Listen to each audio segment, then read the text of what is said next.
దేవునికి స్తోత్రం, దేవునికి మహిమ కలుగును గాక. పార్ట్ 2 ప్రకటన గ్రంథం 17వ అధ్యాయము పార్ట్ 3. తర్వాత ఎపిసోడ్ వచ్చి 73 ఎపిసోడ్ చెప్తున్నాము. పార్ట్ మాత్రం 3, 17వ అధ్యాయం ప్రకటన గ్రంథంలో. తర్వాత మొత్తం అందరూ కూడా జాగ్రత్తగా వినండి. విన్న వాళ్ళందరూ సబ్స్క్రిప్షన్ చేయండి, షేర్ చేయండి, లైక్ చేయండి. ప్రతి వాళ్ళు కూడా ఎవరో మరవద్దు.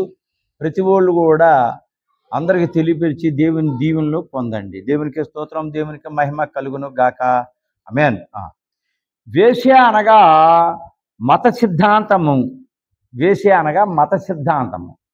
ఆదికాండములో సీనారు మైదానములో కట్టబడిన గోపురము. ఆదికాండంలో సీనారు మైదానంలో కట్టబడిన గోపురము ఇది నినివే పట్టణము యొద్దనున్నది.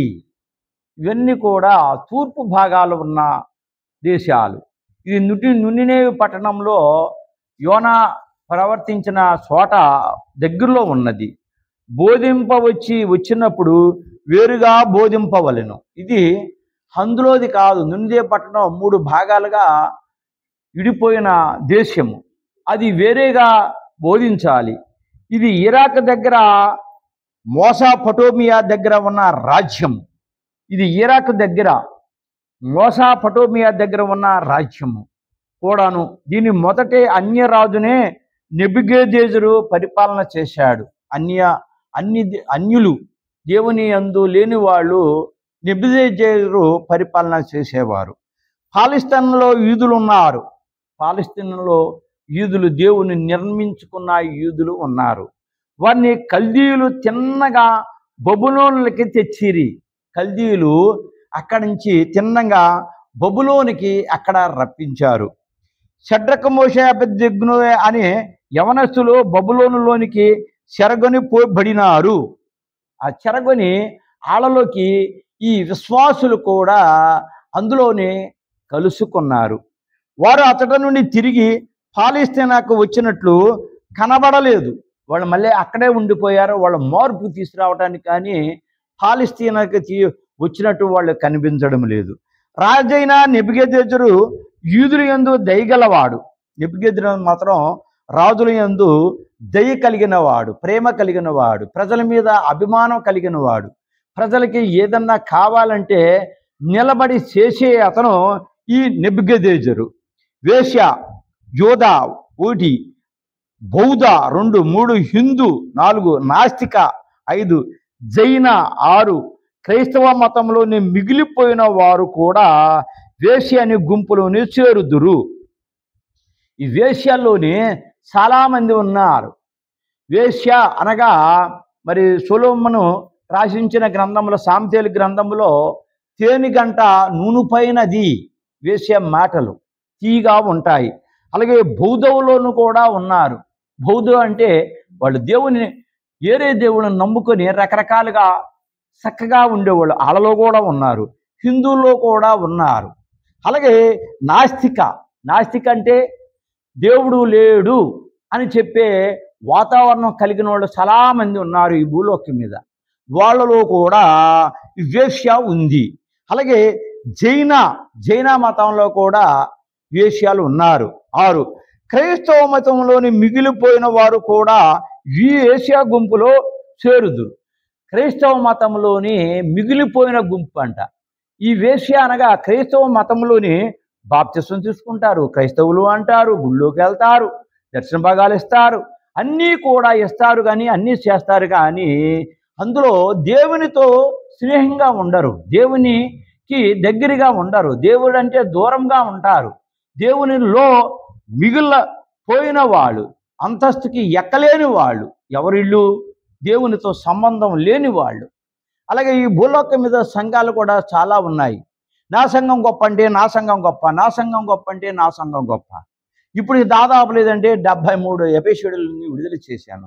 73 సంఘాల్లో కూడా 73 ఎపిసోడ్లో కూడా ఈ మాటలు నేను మాట్లాడుతూనే ఉన్నాను. ఏం మాటలు మాట్లాడుతున్నాను? సంఘ సభ్యులకి ఏదైనా బాధ వచ్చినప్పుడు, శ్రమ వచ్చినప్పుడు నువ్వు దేవునితో మాట్లాడుతున్నావా, మాట్లాడలేదా? ఒకవేళ మాట్లాడుతున్నా నేను మాయ మాటలు చెప్పి సాతాను మాటలు వింటున్నావా, దేవుని మాటలు వింటూ ప్రజలకు చెబుతున్నావా? అసలు దేవునికి నీకు రాయభారం ఉందా లేదా? నువ్వు జనాన్ని 100 మందిని సంపాదించుకున్నాను, 1000 మందిని సంపాదించుకున్నాను, లేకుంటే నా దగ్గర 10 మందే ఉన్నారన్న ప్రశ్న తీసి పక్కన పెట్టమని నేను ప్రతి ఎపిసోడ్లో కూడా చెప్తూనే ఉన్నాను. అలాగా మీరున్నారా అంటే మేము ఉంటాం, మీరు ఉంటాం కాదు. నీకు నాకు పోటీ కాదు. ఇక్కడ దేవునికిను సంఘానికిను బోధకుడికి పోటీ అయి ఉన్నది. ఇదివరకు యేసు ప్రభు భూలోకం మీద ఉన్నప్పుడు యేసు ప్రభుకును యెహోవా తండ్రికి, ప్రజలకును యెహోవా తండ్రికి మధ్యవర్తి యేసు ప్రభు. ఇప్పుడు దేవుడు చెప్పిన కార్యాలు చేసిన తర్వాత, తన కుమారుడైన తర్వాత యేసు ప్రభు కూడా దేవుడయ్యాడు గనక ఇప్పుడు యేసు ప్రభుకిని మనకి మధ్యవర్తి బోధకుడు, సంఘానికిను యేసు ప్రభుకి మధ్య బోధకుడు. ఈ బోధకుడు మాట్లాడుతున్నాడా? మాట్లాడక్కర్లే. ఎందుకంటే మొన్న పోయిన సంవత్సరం 1000 మంది వచ్చారు, ఈ రోజున 2000 మంది వచ్చారు, వచ్చే సంవత్సరం 3000 మంది వచ్చారు. ఇదే దాని సాదృశ్యం అని వాళ్ళంటారు. కానీ బైబుల్ ప్రకటన గ్రంథం అలాగ అనడం లేదు. ఏమంటుంది? నువ్వు దేవునితో స్నేహంగా ఉన్నావా? జనం సంపాదించుకుంటాం ఇక్కడ పాయింట్ కాదు, డబ్బు సంపాదించుకుంటాం పాయింట్ కాదు. నీ దేవునితో స్నేహంగా ఉన్నావా? దేవుడు ఎప్పుడు కూడా రేపు తీర్పు రోజునే నీ వాతావరణం బయటపడుతుంది, కానీ ఈ లోపల పడదు. నువ్వు ఈ లోపల దేవుణ్ణి అడిగితే నీ దగ్గర నేను లేను, లేకుంటే ఉన్నాను అని చెప్పేసి చెప్తాడు. అది నువ్వు అడగాల్సిన బాధ్యత ఉంది. అడిగే శక్తి నీకుందా? అడిగే ప్రార్థన నీకుందా? అది తెలుసుకో ప్రతి సంఘం కూడా.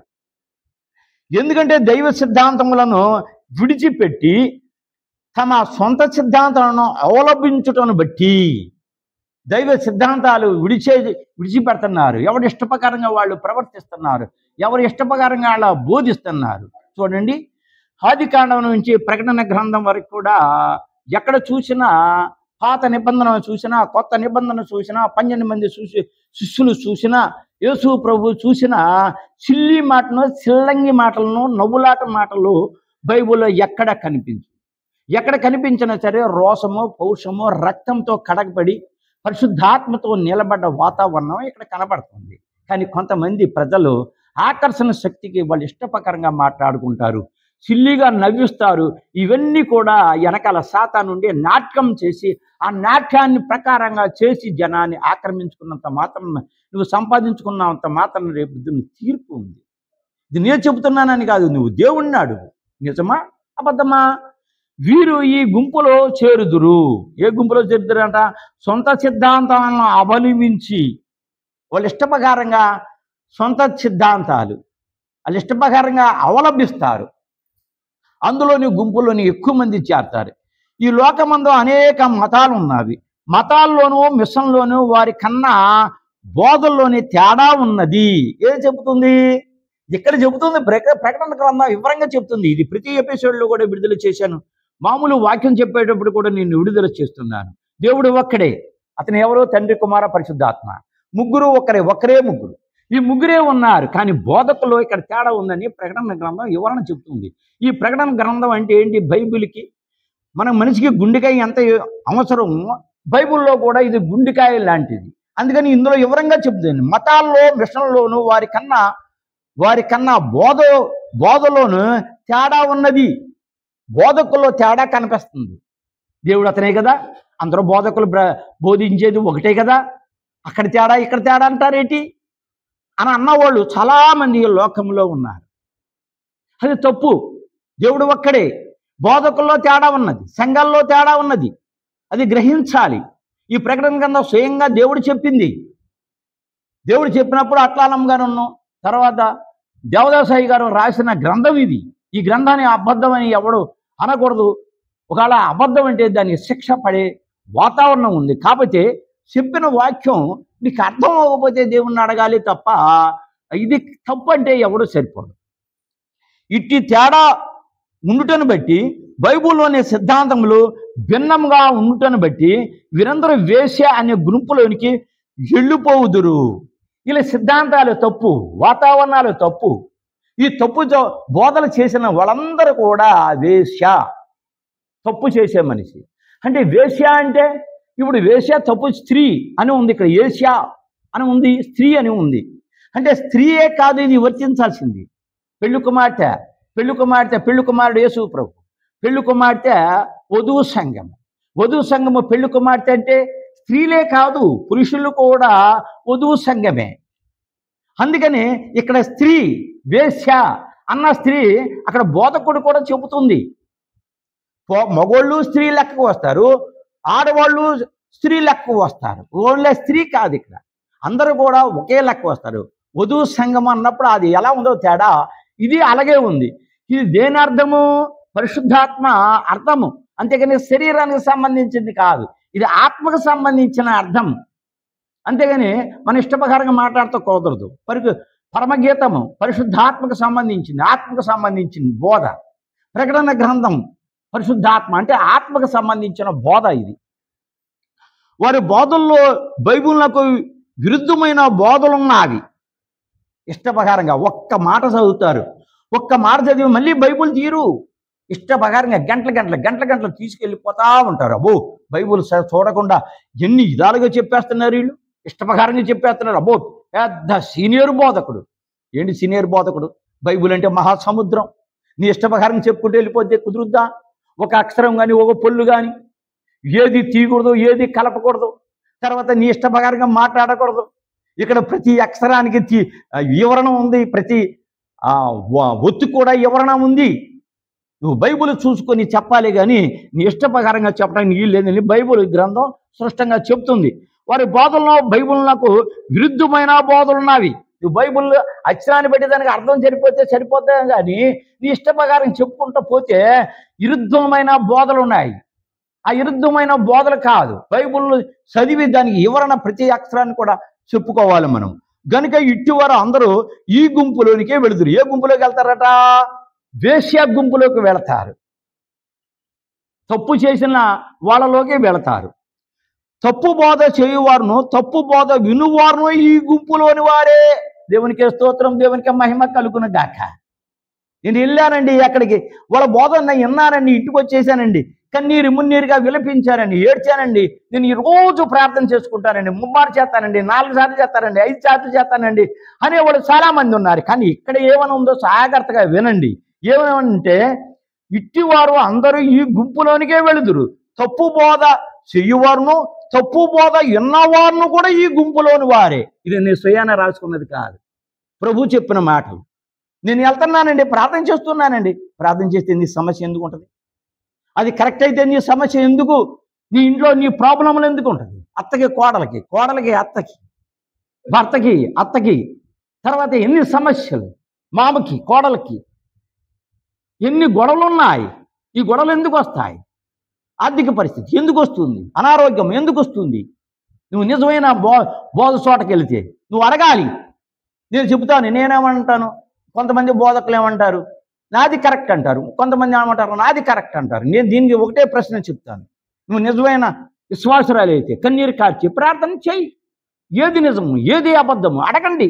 అడిగిన తర్వాత అప్పుడు వెళ్ళండి. ప్రపంచానికి కూడా నేను చెప్పేది ఇదే మాట. 1 యోధా మతము, 2 భౌతిక మతము, యోధా మతం 1, 2 భౌతిక మతము, 3 జైన మతము, 4 హిందువులు, 5 నాస్తిక మతము, 6 పాలసిక మతము, 7 క్రైస్తవ మతం. ఇవన్నీ కూడా లోకంలో ఉన్నవి. ఈ 7 మతాలు కూడా ఈ లోకంలోనే ఉన్నాయి. క్రైస్తవ మతం కూడా అందులో ఒక మతమే. ఏ మతమైనా కూడా దేవుని పట్టే ఉండాలి, దేవుని సిద్ధాంతాన్ని నడవాలి, దేవునిలోనే ఉండాలి. ఏదైనా తేడా అయితే దేవుణ్ణి అడగాలి. తెల్లవాళ్ళు కన్నీరు కార్చి అలిసిపోయి నేను దేవునికి ప్రార్థన చేశానని నువ్వు ఆశపడితే ఆ ఆశ నిరాశని ప్రకటన గ్రంథం స్పష్టంగా 17వ అధ్యాయం వివరంగా చెబుతుంది. అది అర్థం చేసుకోవాలి. ఒకరి బోధ ఒకరికి నచ్చదు. ఒకరు చెప్తే అద్భుతంగా ఉంటాయి, ఒకరు చెప్తే నచ్చదు. ఎందుకని నీకు నచ్చదు? సిల్లిగా చెప్తే ప్రతి వాళ్ళకి నవ్వుతుంది. దేవుడు ఒక మాట అంటున్నాడు. ఏమని చెప్తున్నాడు అంటే, నువ్వు బోధిస్తే నాకు నచ్చాలి, అంతేగాని సంఘంలో ఉన్న ప్రజలకు కాదు. నాకు నచ్చిన తర్వాత అప్పుడు ప్రజలకు నచ్చాలి. అప్పుడు ఏ బోధ అయి ఉండాలి?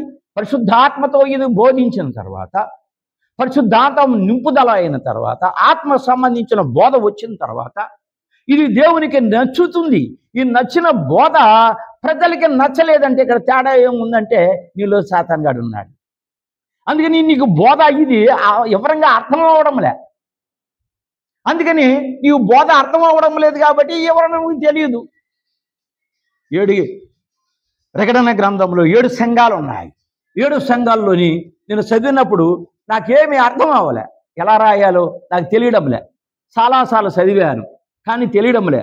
దేవుణ్ణి అడిగాను, ప్రభా 7 సంఘాలు వదిలేసి మిగిలిన సంఘాన్ని రాస్తానయ్యా అని అన్నప్పుడు, మిగిలినంతా నేను రాస్తానన్నప్పుడు 7 సంఘాలు కానీ నువ్వు అర్థం చేసుకుని నువ్వు రాయకపోతే ఏది నీకు అర్థమవుదో ప్రజలకు అసలు అర్థం అవుతాను.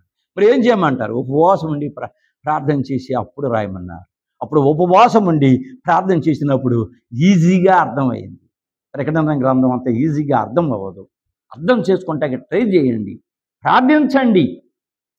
అన్ని మతాల్లోనే పెద్దలైన వారు 1890 సంవత్సరంలో అమెరికా దేశంలో షికాగో అను పట్టణమందు కూడుకున్నారు. అన్ని మతాల్లోని పెద్ద పెద్ద మతాలు, అన్ని వాతావరణాలు, పెద్దలైన వారు నిష్టలతో పెద్దలైన వారు ఎప్పుడు కూడుకున్నారు? 1893 సంవత్సరంలో అమెరికా దేశంలోనే షికాగో అనే పట్టణం ముందు కూడుకున్నారు. అక్కడ వీళ్ళందరూ కలిసి ఈ సిద్ధాంతాన్ని అమలుపరచడానికి ఏది కరెక్ట్ ఏది కరెక్ట్ కాదని అడగటానికి అక్కడ కూర్చున్నారు. అన్ని మతాలు ఒకటే అనుట బైబిల్కు ఎదురు విషయము. అందరూ ఒకటేనండి. 2 కోట్ల మంది జనం ఉన్నారు. తర్వాత 330 కోట్లు భక్తులు ఉన్నారు. అన్ని మతాలు దేవుళ్ళు ఉన్నారు. ఇదంతా ఒకటేనండి. ఏ దేవుని ప్రార్థించడం ఒకటే అంటే ఈ బైబిల్ మాత్రం యేసు ప్రభు మతం మాత్రం వాటికి మాకు సంబంధం లేదు, మాది ఒక్కటే, సపరేట్ అయిన మతం అని వివరణ చెప్పారు.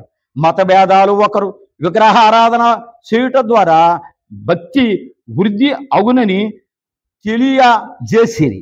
మత భేదములు ఒకరు విగ్రహారాధన ఒకరు చేయుట ద్వారా భక్తి వృద్ధి అగునని తెలియజేసిరి. ఏమంటున్నారు?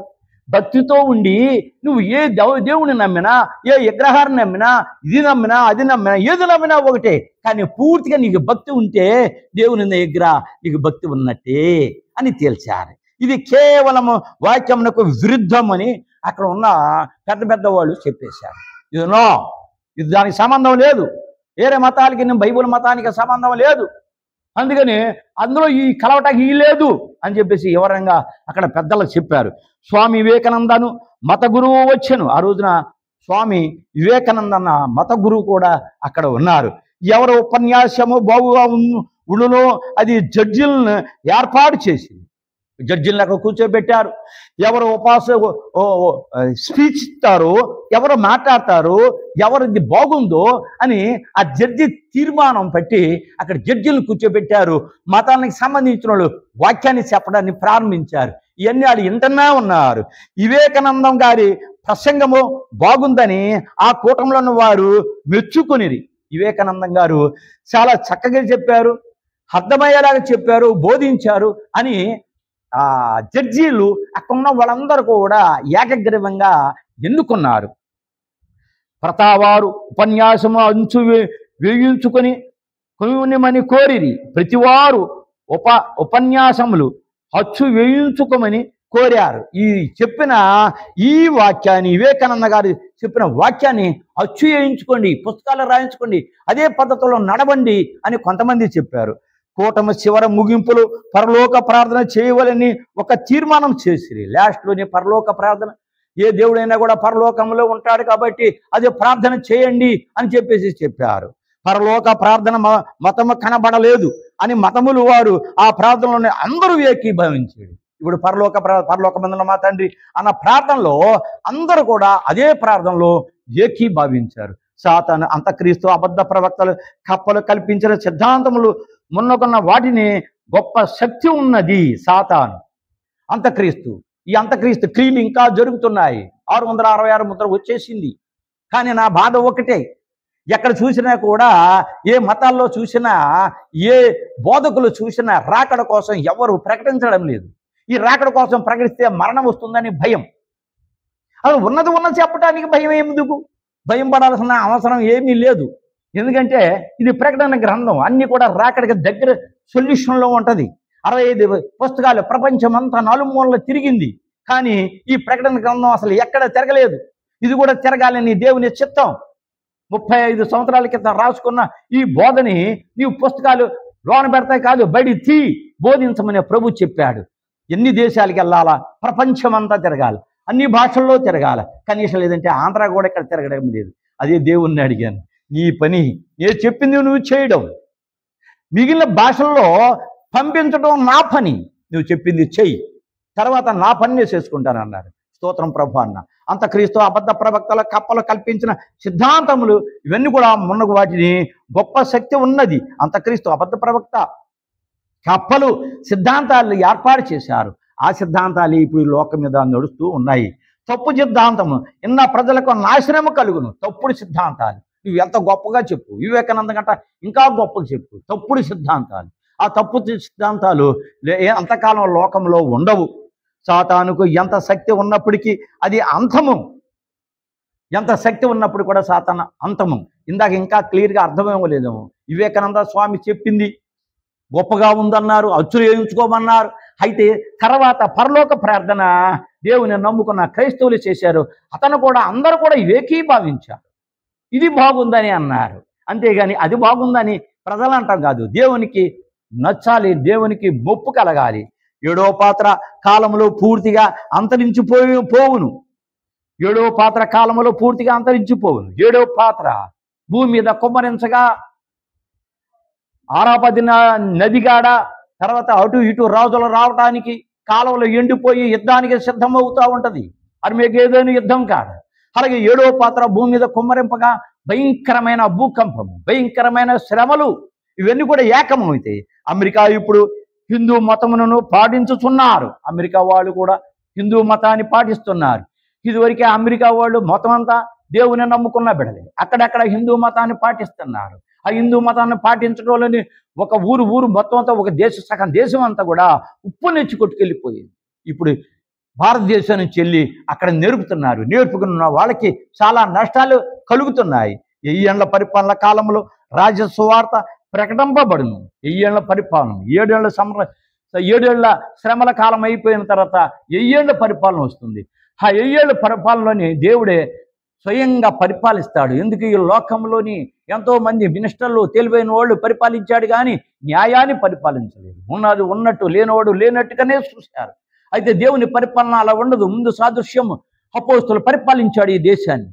అదే రూపంగా ఈ రోజున యేసు ప్రభు 1000 ఏళ్ల పరిపాలనలో కూడా ఈ సిద్ధాంతాలు కరెక్ట్గా పరిపాలిస్తారు. రాకడ వార్త కాదు, ఇది సిలువ వార్త కాదు, కానీ కొత్త సువార్త, అనగా క్రీస్తు రాజ్యము చేస్తున్నాడు. ఇది రాకడ సువార్త కాదు, సువార్త కాదు. ఈ లోకంలో 1000 సంవత్సరాల పరిపాలన యేసు ప్రభు డైరెక్ట్గా వచ్చి ఈ పరిపాలన చేస్తున్నాడు. ఎవరు పరిపాలన చేసినా నచ్చడం లేదు, ఎవరికీ నచ్చడం లేదు. కొంతమంది నచ్చితే కొంతమందికి నచ్చడం లేదు.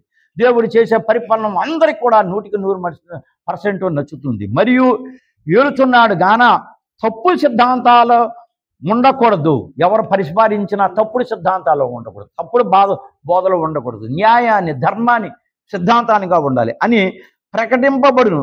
కరువులు, యుద్ధములు, శిక్షలు, ఇవన్నీ కూడా కరువులు, యుద్ధాలు, శిక్షలు. చైనా ఒక రోజున ఎంత కరువు వచ్చిందో, ఒక చోట వస్తే అక్కడక్కడ వచ్చిన బైబుల్ ఉంది. ప్రపంచం అంతా వచ్చినట్టే బైబుల్ మాటలు, సిద్ధాంతం కరెక్ట్ జరిగినట్టే. ఎందుకనంటే గాజా శుభ్రంగా తుడుచుకుపెట్టి పోతుందని చెప్పేసి ప్రభు చెప్పాడు. ఆ ప్రభు చెప్పిన ప్రకారంగా అది తుడుచుకుపెట్టుకుపోతుంది. కానీ ట్రంప్ భారతదేశానికిను, తర్వాత చైనా భారతదేశానికిను, పాకిస్తాన్కి యుద్ధం జరిగినప్పుడు భారతదేశాన్ని చెప్పినప్పుడు ఆపారు. కానీ గాజును ఇజ్రాయేల్ జనం యుద్ధం చేస్తుంటే చాలా ఎపిసోడ్లో కూడా ఈ మాట చెప్పాను. ఇది ఎవరు ఆపడం లేదు. ఎందుకు? దేవుని వాక్ ఇది, అది జరగాల్సిందే. జరగకుండా ఆగటం వీళ్ళు కుదరదు. శిక్షలక ఉండవు. లోకమంతటా సమాధానంగా ఉండదు. దేవుని పరిపాలన ఎప్పుడు వచ్చిందో అప్పుడు సమాధానంగా ఉంటుంది. దుష్టులు నరకములో నికి వెళుదురు. దుష్టులందరూ కూడా అప్పుడు ఉండరు, నరకంలో కరెక్ట్గా వెళ్ళిపోతారు. పెళ్లి కుమార్తె ఆఖరి తీర్పు కొరకు కనిపెట్టుచున్నది. పెళ్లి కుమార్తె ఆఖరి తీర్పు కొరకు కనిపెట్టుచున్నది. ఈ పెళ్లి కుమార్తె మనము సిద్ధము కావాలి. ఇప్పుడు కన్నా ఈ వాక్యాన్ని విని ప్రపంచంలో ఉన్న వాళ్ళందరూ కూడా సిద్ధపడాలి. లాస్ట్ సమయం, లవోదిక సంఘ కాలం. ప్రభు మాట్లాడతారు, అందరితో మాట్లాడతారు. కానీ నువ్వు అడుగుతున్నావా? అతను వచ్చేవారుగా నువ్వు ఉంటావా? మా కాళీ మీద సన్నిధిలో ఉంటావా? నీతో మాట్లాడతాను ఈ రోజున దేవుడు సిద్ధంగా ఉన్నాడు. ఆ తీర్పు విని వినిపించగానే పెళ్లి కుమార్తె కీర్తన పాడును, అప్పుడు తీర్పు ముగింపును ఆనందంతో గంతులు వేస్తూ తీర్పు రోజున గంతులు వేస్తూ పాటలు పాడతారు. ఈ మాట వినగానే ప్రకటన గ్రంథం 17వ అధ్యాయం 8వ వచనము, నువ్వు చూచిన ఆ మృగము ఉండెను గాని ఇప్పుడు లేదు అని అనగా అంతక్రీస్తు ఇంకా రాలేదు గాని అతని గుణములు సూచనలు కనబడుచున్నవి. మృగం అనగా అంతక్రీస్తు, భయంకరమైన మనిషి. అతని మాటలు కనబడుతున్నాయి, అతని తీర్పులు కనబడుతున్నాయి, అతని సూచనలు కనబడుతున్నాయి. అదే 666 ముద్ర. ఇవన్నీ కూడా లోకంలో కనబడుతున్నాయి. మొన్న కరోనా వచ్చింది, ఇది కూడా దానికి సంబంధించిందే. 100 సంవత్సరాలకు ఒకసారి తప్పు చేసిన వాళ్ళని తుడిచిపెడతానికి ఏదో జబ్బు వస్తూనే ఉంది. అవన్నీ కూడా మనం ఇదివరకు కూడా చెప్పి ఉన్నాము, ఎపిసోడ్లో కూడా ఉన్నాయి. అవి వెనకాల చూడండి. పెళ్లి కుమార్తె ఎత్తబడిన పిమ్మట అంతక్రీస్తు వచ్చును. ఈ పెళ్లి కుమార్తె ఎప్పుడు? బూర మోగగాని, ఈ సంఘము ఎత్తబడగానే దేవుని బిడలు మరణించిన వాళ్ళు, దేవుని యందు నిద్రించిన వాళ్ళు ఎవరికి సాదృశ్యం? ఏలియాకి సాదృశ్యం, మోషేకి సాదృశ్యం మరణించిన వాళ్ళు, కానీ సజీవుగా వెళ్ళిపోయిన వాళ్ళు ఏలియాకి సాదృశ్యమై ఉన్నారు. ఆ బూర మోగగానే మనమందరూ పరలోకానికి వెళ్ళిపోయిన తర్వాత, అక్కడ 7 ఏళ్ళ విందు జరిగిన తర్వాత పెళ్లి కుమార్తె ఎత్తబడి పిమ్మట అంతక్రీస్తు వచ్చును. ఎప్పుడైతే పరలోకానికి దేవుని బిడలు వెళ్తారు, అప్పుడు ఈ లోకానికి అంతక్రీస్తు వచ్చేస్తాడు. అంతక్రీస్తు 3.5 సంవత్సరాలు ఈ లోకంలో పరిపాలన చేస్తాడు. అబద్ధ ప్రవక్త 3.5 సంవత్సరాలు పరిపాలన చేస్తాడు. అంతక్రీస్తు ఏర్పాటులో ఉన్నాడు కానీ ఇప్పుడు చరిత్రలో లేడు, ఇంకా రాలేదు. అతని క్రియలే వచ్చినాయి, అతను ఇంకా రాలేదు. అతడు ఇంకాను వెల్లడిలోనికి రాలేదు, ప్రపంచ భూమి మీదకి రాలేదు. ప్రకటన గ్రంథం 17వ అధ్యాయం 9వ వచనములో 7 తలలని యోహాను రాశాను, 7 తలలు ఉన్నది నేను చూశాను అని యోహాను గారు రాస్తున్నారు. 7 తలలు అనగా 7 కొండలు అనగా 7 రాజ్యములు. సియోను కొండ అని వాక్యములో ఉన్నది. 7 తలలు అనగా 7 కొండలు అనగా 7 రాజ్యములు, పెద్ద పెద్ద రాజ్యాలు, 7 రాజ్యాలు. సియోను కొండ అని వాక్యములో ఉన్నది. ఈ కొండ రాజ్యమునకు గుర్తు. ఈ సియోను కొండ రాజ్యమునకు గుర్తు. ఆ స్త్రీ కొండపైకి కూర్చున్నట్లుగా ఉన్నది. ఒక స్త్రీ ఆ కొండ పైన కూర్చున్నట్టుగా కనబడుతున్నది. ఆ కొండల అంతక్రీస్తు రాజ్యమునకు గుర్తు. ఈ కొండ మీద ఎప్పుడైతే కూర్చుందో, స్త్రీ కూర్చుందో, దానికి అంతక్రీస్తు అని గుర్తుంచుకోవాలి మనం. ప్రపంచంలో 7 కొండలు ఉన్నవి. అంతలో ఒక పట్టణంలో కట్టిరి. ఈ 7 కొండల్లో కూడా ప్రపంచంలోని ఉన్నాయి, పెద్ద పెద్దలోని కూడా ఈ ఒక అంతస్తు కట్టిరి. ఆ 7 పట్టణమైన వేశ్య ఈ రాజ్యములన్నిటిని పరిపాలించుతున్నది వేశ్య. ఈ స్త్రీ వేశ్య. దేవుని మాటలు వినకుండా వేశ్య అనగా ఒక మతంలోనే కాదు, ఒక కులంలోనే కాదు, అన్ని మతాలు కూడా, ఇందాక 7 మతాలు మనం చెప్పుకున్న మతాలన్నీ కూడా ఈ స్త్రీ ఉన్నది. ఒక్క కొండ బలమైనది అయితే 7 కొండలు, ఒక కొండ బలమైనది అయితే ఇక్కడ 7 కొండలుగా కనబడుతుంది. ఇంకా బలమైన రాజ్యము 5 రాజులు కూలిరి అని వ్రాయబడి ఉన్నది. 5 రాజులు కూలిరి అని కూడా రాయబడి ఉంది. కానీ ఆ చరిత్ర ఇంకా జరగలేదు. జరిగే చరిత్ర ముందుకు ఉంది. జరుగుద్దని ప్రకటన గ్రంథం వెనకాల బోధించడమే దానికి సాదృశ్యమై ఉన్నది. ఇంగ్లీషు వారి పరిపాలనలో ఇండియా దేశంలో 120 మంది రాజులు ఉండిరి. ఇంగ్లీషు వారి పరిపాలనలో ఇండియా దేశంలో 120 మంది రాజులు ఉండిరి. ఇంగ్లీషు వాళ్ళు వచ్చేసి మనకు పరిపాలన చేశారు, బ్రిటిష్ వాళ్ళు. ఆ రాజ్యంలో 120 మంది రాజులు ఉండిరి. ఈ రాజులు ఆ కాలమందున చక్రవర్తులకు సహాయకారులు ఉండిరి. అలాగే వేశ్యాను సంగమునకు 7 రాజులు, వారిలో 5 కూలిపోవుదురు. 7 రాజులు, 5 రాజులు కూలిపోతారు, 2 మాత్రమే ఉందురు. ప్రకటన గ్రంథం 17-11 వచనములు అంతక్రీస్తు క్రింద 7 రాజులు ఉందురు. అంతక్రీస్తు కింద 7 రాజులు ఉందురు. అంతక్రీస్తులో కలిపిన ఎడల 8వ రాజుగును. అంతక్రీస్తును కూడా అందులో కలిపితే 8వ వాడు మిగులుతాడు. ముందున్న వాళ్ళందరూ పోయారు. క్రూర మృగముగా ఇతడే అంతక్రీస్తు. మరియు 10వ రాజులకు ఏర్పాటు చేసుకున్న అందరూ కలిసి 10వ రాజుగా ఏర్పాటు చేసుకుంటాకి అందరు కలిసి అందులో రాజుల్ని ఏర్పాటు చేస్తారు. 11 గొర్రె పిల్లలో యుద్ధము చేయును. గొర్రె పిల్లతో యుద్ధము చేయును. గొర్రె పిల్ల ఎవరు? యేసు ప్రభు. ఈ రాజులందరూ కలిసి యేసు ప్రభుతో యుద్ధం చేయటానికి ఆ 7 సంవత్సరాలు సిద్ధంగా అవుతారు. ప్రకటన గ్రంథం 17వ అధ్యాయం 15లో జలములు, జన సమూహము, జనములు అనగా ఆయా భాషలో మాట్లాడే వారే ఉన్నారు. ఆయా భాషలు ఈ భాషలో బబులోను ఎప్పుడైతే గోపురం కట్టడానికి సిద్ధమయ్యారో అప్పుడు భాషలు తారుమారైనాయి. ఆ భాషలో తారుమారు అవ్వకపోతే ఎంత ఎత్తుకు కడుతున్నారో అంత ఎత్తుగా కట్టేస్తున్నారు.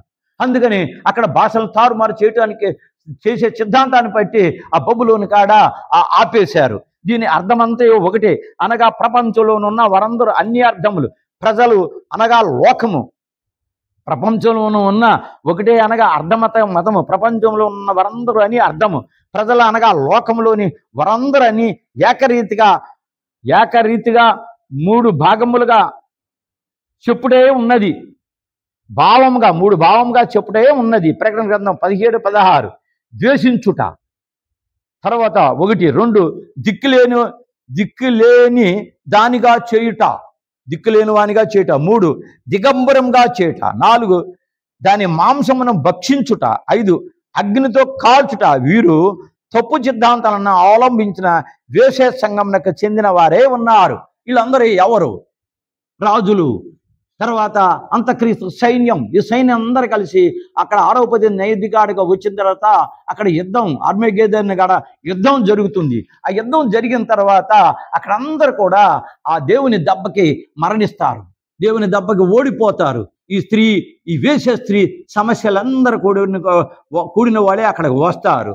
ద్వేషించుట అంటే దీని అర్థం వేశ్య సంబంధించిన వాళ్ళు అంటే క్రైస్తవుల్లో కూడా దేవుని పూర్తిగా నమ్మలేని వాళ్ళు, వాళ్ళు ఇష్టప్రకార సిద్ధాంతాలను ఏర్పాటు చేసుకున్న వాళ్ళు, దేవునిలో లేని వాళ్ళు కూడా అందులో ఉన్నారని ఈ ప్రకటన గ్రంథం వివరణ బట్టి మనకు అర్థమవుతుంది.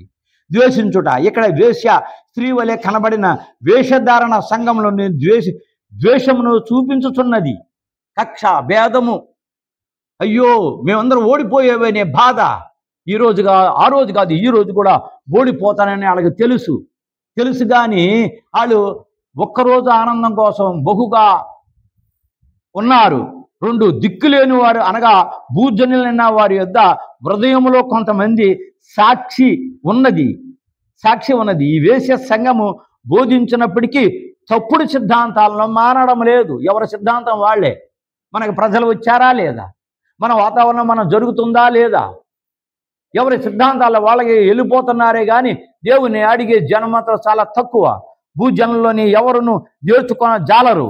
ఈ భూలోకం మీద ఎంత చెప్పినా, ఎన్ని బోధలు వచ్చినా మార్పు రావడం లేదు. ప్రకటన గ్రంథాన్ని కూడా బోధించమన్నారు, ప్రకటన గ్రంథాన్ని కూడా బోధిస్తున్నాం. కొంతమంది మార్పు రావాలి అంటే నా బోధ కోసం కాదు, నా బోధ ఇదేదో కొంతమంది, కానీ ఈ బోధ అన్ని భాషల్లోని దేవుడు దీన్ని తీసుకొని ప్రపంచానికి ఎప్పుడైతే పంపిస్తాడో అప్పుడు మాత్రం మార్పు కొంతవరకు. కానీ మార్పు వచ్చేది ఎప్పుడంటే లాస్ట్ టైము. ఏలియా మోషే గారు ఈ భూమి మీదకు వచ్చిన తర్వాత 11వ అధ్యాయం ప్రకటన గ్రంథం 4వ వచనంలో ఉన్న సిద్ధాంతం ప్రకారంగా ఈ భూమి మీదకి వచ్చిన తర్వాత అప్పుడు మొత్తం చాలా మార్పు వస్తుంది, కానీ పూర్తిగా రాదు. 3 దిగంబరత్వము, తప్పని తెలుసుకున్నాను, ఆఖరిలో లాభం ఉండదు. తప్పని తెలుసుకుంటారు కానీ లాభం లేదు. అయినా కూడా ఆ సిద్ధాంతాన్ని అమలుపరచాలని ఆశ, తన స్థితి అంతయు తీసివేయబడినది గనుక ఆ సమాజం యొక్క నిజ స్వరూపము బయటపడును. ఆ సమాజం ఏ సమాజము? స్త్రీ. ఈ స్త్రీ అనక ఏ మతాలు, ఏ కులాలు అన్నీ కూడా అందులో ఉన్నాయి. అది తప్పుడు సిద్ధాంతాన్ని తెలుసు కూడా ఇప్పుడు మానరు. దిగంబరులైన వారు ఏ రీతిగా సిగ్గునందుదరో ఆ రీతిగానే దాన్ని సిగ్గు తెలియను. ఆ రోజున సిగ్గుపడి ఇష్టప్రకారంగా ఈ రోజున చేసేవాళ్ళు రేపొద్దున అందరూ ఎదుర్కొంటే సిగ్గుపడాల్సిన అవసరం. తీర్పు, పాతాళ లోకానికి తీర్పు. జలముల అనగా ఆది కాలంలో దేవుని ఆత్మ జలముల అల్లాడుచుండిననే వాక్యంలో వ్రాయబడినది. ఆది కాండంలో చెబుతుంది ఆ జలములాగా అల్లాడుచున్నదాన్ని. అప్పుడు దేవుడు వెలుగుని రప్పించాడు, బాగుందనుకున్నాడు. తర్వాత నీరుని 2 భాగాలుగా చేశాడు. ఒక భాగాన్ని సముద్రానికి పొమ్మన్నాడు, ఓ భాగాన్ని పైన ఉంచాడు. నోవాహ కాలంలో ఆ జల ప్రళయమే, కొండలు బెట్టలు మొత్తం తత్తరిల్లేంత వర్షం వచ్చింది, ఎంతో మంది నశించారు. అందులో ఓడ కట్టిన నోవాహ ఒక కుటుంబమే దేవుని ప్రేమించినప్పుడు ఆ నోవాహ కుటుంబం బ్రతికింపబడ్డారు. ఆ తర్వాత ఆ నోవాహ కాలంలో కట్టిన ఓడ ఈ రోజులు కూడా చెక్కు చెదరకుండా ఉంది. ఆ రీతిగాని ఈ వేశ్య జలములపై కూర్చుండెను. వేశ్య అక్కడ కూర్చుని 4 దాని మాంసమును భక్షించని వ్రాయబడి ఉన్నది. దాని మాంసమును భక్షించబడి ఉన్నది. దేవదూతలు యేసు ప్రభు పరలోకములో నుంచి అక్కడి నుంచి దిగి వచ్చుచున్నప్పుడు పరిశుద్ధులు తర్వాత దేవదూతలు వచ్చుతున్నప్పుడు ఈ గద్దలు అక్కడ ఉన్న తర్వాత గద్దలకి దేవదూతలు వెళ్ళి చెబుతున్నాయి ఏమని, ఓ గద్దలారా మీకు మంచి విందు రండి, మంచి ఫ్రెష్గా ఉన్న ఇందు తిందురుగానే రండి అనే వాడికి చెప్పి భూలోకం మీదకి వచ్చినప్పుడు ఈ గద్దలన్నీ కూడి మనకు మంచి విందులు పెడతారని దేవదూతలు చెబుతున్నారు రండి అన్నప్పుడు భూమి మీద ఉన్న తర్వాత రాజులు మహామంత్రులు తర్వాత ఈ కప్పలు పోగు చేసిన వాళ్ళందరూ కూడా ఇదంతా కూడా వెనకాల ఎపిసోడ్లు వివరంగా చెప్పుకున్నాను. వాళ్ళని చంపినప్పుడు ఆ మాంసాన్ని తినటానికి గద్దలు వచ్చి ఆహా ఎంత చక్కటి మాంసం దొరికింది అనే ఆనందంతో తినటానికి గద్దలు సిద్ధంగా ఉన్నాయి. దాని మాంసం అనగా దానికున్న బలమని అర్థము. సైతానికి సమయం రాగా గొప్ప బలము కలిగిన అనగా 7 కొండల బలము కలిగిన ఆ స్త్రీకున్న బలము అంతయు బొత్తిగా నాశనమైపోయాను. ఎవరినైతే చంపేసిన తర్వాత బలం ఏమైపోయింది? నాశనం అయిపోయింది. దేవుని ముందు ఏ బలమో ఆగదు. చూడండి, అన్ని ఉన్న ఇస్త్రాగట అణిగిమణిగి ఉంటుందంట, ఏమీ లేని ఇస్త్రాగట ఎగిరెగిరి పడుతుందట. అలాగా అన్ని ఉన్న ఇస్త్రాగలాగా అన్ని ఉన్న దేవుడే ఎంతవరకు ఎగురుతావో నీ మరణం ఒక్కసారి ఉంది అని చెప్పి ఆ సమయం వచ్చినప్పుడు ఆ మరణాన్ని అలాగ చూపిస్తారు. 5 అగ్ని చేత బొత్తిగా దాన్ని కాల్చివేదురని యోహాను వ్రాసెను. అగ్నితో మొత్తం అన్ని కూడా కాల్చేస్తారని రాశారు. ప్రకటన గ్రంథం 17:17 దేవుని మాటలు నెరవేరు వరకు ఆ రాజులు ఏకాభిప్రాయం గలవారే తమ రాజ్యములను మృగమునకు అప్పగించిరి. దేవుని మాట నెరవేరే వరకు కూడా రాజ్యాన్ని మృగాలుగా చెప్పారు. మేమే గొప్ప వాళ్ళని చెప్పేసి విగ్రహాలుగా ఉంటూ వాళ్ళు సిద్ధాంతాన్ని అమలుపరిచారు. అనగా అంతక్రీస్తునకు అప్పగించిరి. ఆ స్త్రీ భూరాజులని వేలు ఆ మహాపట్టణం అని ఉన్నది. ఈ స్త్రీ ఆ అంతక్రీస్తుకు సంబంధించిన మహాపట్టణం. తప్పిపోయిన వాళ్ళందరినీ కూడా ఏలునని ఉన్నది. ఇది రాజై ఉన్న మహాపట్టణముకు పోలి అయి ఉన్నది. దేవునికి స్తోత్రం, దేవునికి మహిమ కలుగును గాక. ఈ మాటలందరూ కూడా జాగ్రత్తగా విని షేర్ చేసి లైక్ చేసి తర్వాత అందరూ కూడా విని ప్రార్థన రూపంగా దీన్ని చేసి అందరికీ తెలియపరచండి. దేవునికి స్తోత్రం, దేవునికి మహిమ కలుగును గాక. ప్రభువా, ఇవన్నీ ఎవరికైతే షేర్ చేసి తెలియపరుస్తారో వాళ్ళకి మీ దీవెనతో నింపమని యేసు నామములో బ్రతిమలాడి అడుగుతున్నాము తండ్రి. ఆమేన్.